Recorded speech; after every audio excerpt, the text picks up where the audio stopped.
Hey, what's up, my people? John Middlekauff, new YouTube channel. What I need you to do, subscribe, like the video, leave a comment, share with your friends. Appreciate everyone that has. It's the podcast, 3 and Out. You can listen wherever you listen to podcasts. Apple, Spotify. We got you covered. Also, thevolume.com. We got merch right here. FlexFit hat. Go to thevolume.com. Get yourself a 3 and Out hat. Okay, last night, me and Colin ended, I think, at pick 24. And it was like 8:15 where I was, so I went out, had dinner with my beautiful lady, and we have the draft on, and all of a sudden, it gets crazy. Now, the draft, unlike the season, is you would never trade, like, in the middle of the season, the Ravens and the Chiefs would never trade players to each other, right? You would never trade players in your division. That just doesn't really happen. The draft's a little unique. Andy Reid, when he was a coach of the Chiefs, and Belichick, when he was a coach of the Patriots, traded every single year. The Eagles, several years ago, when they got Devontae Smith, if I remember correctly, the Giants traded with the Cowboys. I mean, the Eagles and the Cowboys it's one of the biggest rivalries in the league. So the draft's a little unique. I do think the Bills, when you have not got over the hump, not because your quarterback hasn't been a star, he has played the Chiefs as well as anybody in the playoffs. I don't know if you can do business with them. And they make the trade. You don't need to be Mel Kiper Jr. or Mike Mayock to know they're getting Xavier Worthy, who I'm texting the Chiefs war room. They're like, speed kills. Got a little Deshaun Jackson. I mean, they're really, really excited. Something they specifically needed. Now, when you look at the draft picks, I don't know if Xavier Worthy was going to be picked. The Ravens weren't going to pick him. They just picked Zay Flowers last year. The 49ers, he doesn't really fit their style. They would have taken Ricky Pearsall over Xavier Worthy, even if Worthy is a better prospect, just because of the team fit. I guess the Cowboys, in theory, but the Cowboys like taking linemen, and they did, and I like that pick. Cowboys build the trenches. Parsons, last year Tyler Smith, this year Guyton. Like I've never have any issues with anyone taking offensive or defensive linemen. I just think if you're the Bills, like the Chiefs might have got him anyway. If they had just sat at 32, he might have just fallen into their lap. I just have a hard time. Now, maybe you can go for Sean McDermott and Brandon Beane. We think when we were looking at how the draft was going to fall, that they would have got him no matter what, so we might as well accumulate more picks. That one's hard to stomach. Now, the reactions of craziness, like the reaction on draft night does not indicate what's going to happen in the season. I've said over and over, I'm picking the Bills to win that division. They keep winning it. I don't give a shit who's on their roster as long as they have that quarterback. I'm surely not betting on Tua to win the division. And Aaron Rodgers is 40 years old, coming off an Achilles on a team full of guys with bad hamstrings and bad ankles. But that one's tough. I understand if I'm a Bills fan or even just people reacting like, I don't think you can do that. I don't think you can deal with that team who constantly beat you in the playoffs. They took care of you forever at Arrowhead. Then you finally get them at home and they fucking break your hearts. That one's tough. And like I said, the Chiefs might have got him anyway if they had just sat there. But now we know they got him. And I just think I was texting with a wide receiver coach, a good buddy who knows that team well. And he's like, if Marquise Brown can just give him something with this guy, watch out. We know how good their defense is. This is the thing. The Chiefs are a defensive team now. They are a defensive team that has the best coach and has the best quarterback. Who's fucking beating these guys? They feel a little bit like just rolling like the Patriots in the middle of the dynasty. But good luck, guys. Godspeed. Now, it's football. You play in a lot of tight games. They're not always going to win all these playoff games and win the Super Bowl. They're going to get knocked out like they did a couple years ago against Burrow. But if you're them and the night ended that you landed Xavier Worthy and the reason you did is because the Buffalo Bills traded you the pick, holy, that one was shocking. It really was. What was not shocking is this, and by the time you're watching this, maybe we'll have a trade. You know, Deebo Samuel, Brandon Ayuk, both of them are on the trade block. If you could choose for the next 5 years, which guy would you keep? Even factoring in the money. And I don't love paying Brandon Ayuk $30 million, but part of it is because I'm paying Deebo over 20. Now, if you trade Deebo, which I think if they had a do-over on that one, they were in a tough spot. They had to pay him, but Deebo got throttled, and I mean throttled. And I love him. I have a ton of respect for the way he plays. Deebo Samuel plays football that would have translated in the 60s, the 70s, and the 80s. He is a throwback. He's not a great route runner. And if you have good DBs, he struggles to get open. He really thrives behind the line of scrimmage. So these rumors that they might trade him tonight actually make some sense. And when they took the wide receiver, Ricky Pearsall, who I immediately text around, I'm like, he's a first-round pick. A couple people text me back like, he's a top 50 pick. Little rich, but totally get it. And he's a great scheme fit. They have specific type players. Andy Reid, Xavier Worthy, makes sense. Kyle Shanahan likes tough guys. He's not as obsessed with speed demons. He wants you to block. He wants you to break tackles. He wants you to go over the middle and run crossing routes. And that's what this guy does.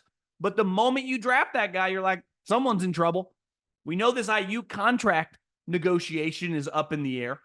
And to me, Deebo, if you could trade him right now for a pick somewhere between 35 and 40, like he's probably gone. He's probably gone. And that's what you got to do in the NFL. You got to make tough decisions. The Chiefs did it a couple years ago with Tyreek Hill, who's one of the greatest wide receivers of all time. Belichick did it with like 10 guys. This is not fantasy football. You can't just keep everybody. You got to make tough decisions. And as you start factoring in, they got a lot of high-priced players. So you got to figure out big picture how to build this thing. I would imagine they would have liked to trade him before tonight, but it wasn't a shocking pick. But once you make the selection, it's pretty clear what they're going to do. Someone's in trouble. There is an odd man out. They can say whatever they want. And their whole press conference is, it wasn't even really about the player. It was like, well, what are you doing? Brandon Ayuk, is he going to get traded? Can you guys guarantee Deebo's not going to get traded? You got John Lynch reading off text messages from Brandon Ayuk on a group text with him and Kyle, who basically said, not going to lie, fire a pick. So the Cowboys took an offensive line. Yeah, makes sense, right? The Ravens take a hard-hitting corner. Makes sense. Fits them. 49ers take a wide receiver who fits, but you're like, you already got Deebo and Ayuk, who if you sign Ayuk, $28 million, which I don't think they want to do, but it's kind of the going rate, and they like Ayuk moving forward more than Deebo Samuel. The problem with Deebo Samuel, he's under contract. So it's like, can they get rid of him? The cap implications. This stuff, there's a lot of moving parts. The 82-game preseason is in the books, and it's finally time for the real season. Don't miss out on any of the NBA playoff action at DraftKings Sportsbook, an official sports betting partner of the NBA. From the play-in tournament through the finals, DraftKings Sportsbook has you covered with same-game parlays, live betting, odds boosts, and so much more. Download the DraftKings Sportsbook app and use code JOHN. New customers bet $5 and get $200 in bonus bets instantly. That's code JOHN, John, only on DraftKings. The crown is yours. So I just, that one was like, damn, these guys, and they've done it before. They traded DeForest Buckner, who was the team captain and one of the best players on the team. Now, they got the 13th overall pick, but it was a pretty cutthroat move, even though it was the right move. But that's the hard part about this game. This is not the NBA. It's like, well, we just got to max everybody. Keep ball. This is like, fuck, you got to make tough decisions with guys that you've won big with, guys that you know you can go to war with. Not in some random game in September. A lot of guys play well in that. I'm talking in mid-January, on the road in Green Bay when it's freezing fucking cold. I've seen it. You hand the ball to Deebo Samuel, and he slams it down their throat. And that's what makes him kind of a unique player. But the problem is he's not a great route runner. And they've been able to get around it, but now that they got McCaffrey, they don't need him as much. So he's really more the odd man out than Ayuk. The problem with Ayuk is paying $28, $29 million, and he's a fantastic player for a guy that's probably going to catch 80 balls. That's a tough return on investment, right? I got no problem paying St. Brown $30 million a year. He catches me 110 balls, 115 balls, 120 passes. I have a hard time giving someone $28, $29 million when they only catch. I mean, Brandon Ayuk's never broke 80 catches. It's not his fault, but that's the way the 49ers play. They're not going to change. All of a sudden, you're not going to look down and Kyle's going to play like Mike Leach. It's not really his style. I would say the least shocking thing of the first round, I've said it forever, and I missed on a lot of my mock draft picks. But the one thing I knew from the jump was Jim Harbaugh. He was never, ever, ever taking a wide receiver at pick 5. I don't give a shit if his wide receiver room was me, you, and 3 other random guys off the street. He's won with that type room before. He wants to play physical football. Defense, running game, offensive line. I saw it in his press conference last night. He's like, everyone kept saying we need offensive weapons. I view O-linemen as weapons. I view them as the tip of the spear. That's the way fundamentally he views football. He is a throwback. Jim Harbaugh was born to actually coach in the 80s against Buddy Ryan, against Mike Ditka, against Bill Walsh, against Buddy Ryan. He would have, Joe Gibbs, he would have thrived in that era. But he plays in this era. So a lot of people think, wide receivers, just draft wide receivers. And I like wide receivers as much as the next guy. But I've seen it forever. So we all have. The Cowboys, Dak Prescott's average. But he, for the most part, had a really good offensive line. Jim Harbaugh has won a ton of games with guys not named Andrew Luck. Why? Because of the front 5 guys. He just had the best offensive line in the country for 2 years running and dominated Ryan Day. Honestly, the best thing that ever happened to Ryan Day is Jim Harbaugh went to the Chargers because he would have ended his Ohio State career. Ryan Day was never, ever, ever beating Jim Harbaugh again. It was never going to happen because on his best day, he's not as good as Jim Harbaugh on an average day. It's why Jim said that you're born on third base. You're not as good as me, and I know it. Because fundamentally, the way I play football, you can't hang with me. And Jim Harbaugh is different than a lot of these NFL teams that are like, spread it out, throw it around. It's not the way he plays. It's just not. Now, it's a little complicated. He takes a guy that's only played left tackle. He already has a left tackle. Now, do you move Slater to right tackle? Do you try to move all? There are some moving parts there. But philosophically, he was always going to do this. Even if Marvin Harrison had been there, he would not have taken Marvin Harrison over his top graded offensive lineman. He didn't do that at Stanford. He didn't do that when he played with the 49ers. He never did that at Michigan. It doesn't mean he doesn't value wide receivers, but he does not value them more than offensive linemen. And that shit translates over the long haul. The big story of the night, and me and Colin reacted to it, and I've had a little while to let it sink in. I listened to Colin's take this morning, which I knew he would go against the grain. And his ultimate thought was like, why would you not want to have insurance on a 36-year-old guy with a bad Achilles? You're crushing them for having too much talent at the quarterback position. And I understand that. I will never have an issue with a team being aggressive at the quarterback position. My issue is with this setup. If you had told me Drake May had been there and they had taken him, I'd be like, I get it. This guy needs a little time, sit behind Cousins. But Michael Penix is not a developmental player. He is a plug-and-play player. He's 24 years old. He's been starting for half a decade. He is ready to roll. And the only way you improve at anything, I come from Cal Poly, we learn by doing. And I think that's the way most people improve at their craft. Whether you sell cars, whether you're a doctor, whether you're a podcaster, or whether you're a quarterback. There is, something to be said about mental reps. I agree with that. There is nothing like experience. And there's a big jump between college and the NFL. And now Michael Penix is not going to play, in theory, for a couple of years. Here's the problem, and here's the risk. Because I don't think they really had a plan. They just, over the course of the last month, once Cousins was on the team, they fell in love with this guy. I understand it. That's part of the draft. Part of football, and this is what Belichick was so good at for 20 years, locker room dynamics. You pay Cousins all this money because you're desperate for a quarterback. Totally understand. Then you parade him around the city. He's going to Falcons game, or he's going to Braves games. I've seen him nonstop on my social media feed at different events. Kirk Cousins has turned into kind of a money mercenary. He'll just go whoever pays him the most. That's what he did with Minnesota. That's why he's in Atlanta. Whoever's offering him, he's kind of got Kevin Durant. Well, your equity as you start bouncing around diminishes over time. Not with the amount of money I'm paying you, but what I think about you. You're just here to do a job. And if you struggle with that job, adios. See ya. Sayonara. So now you got Kirk Cousins, who the Atlanta Falcons fan base has zero equity with. If he's good, great. But if he's not, put in Michael Penix. You'd be like, well, the fans aren't in control. Well, I think you underestimate the power of the consumer / the fan base.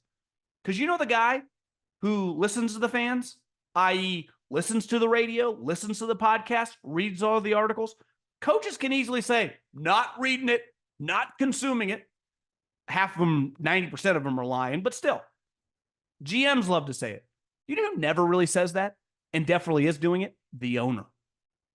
So if you're the owner and you're watching this guy struggle, I'm just laying out the scenario in which start slow. I don't want to fucking watch Michael Penix. Or excuse me, Kirk Cousins. I said the same thing about Russell Wilson. Now, the difference is they're paying Russell Wilson $1 million in Pittsburgh. So if he sucks, let's see what Justin Fields has.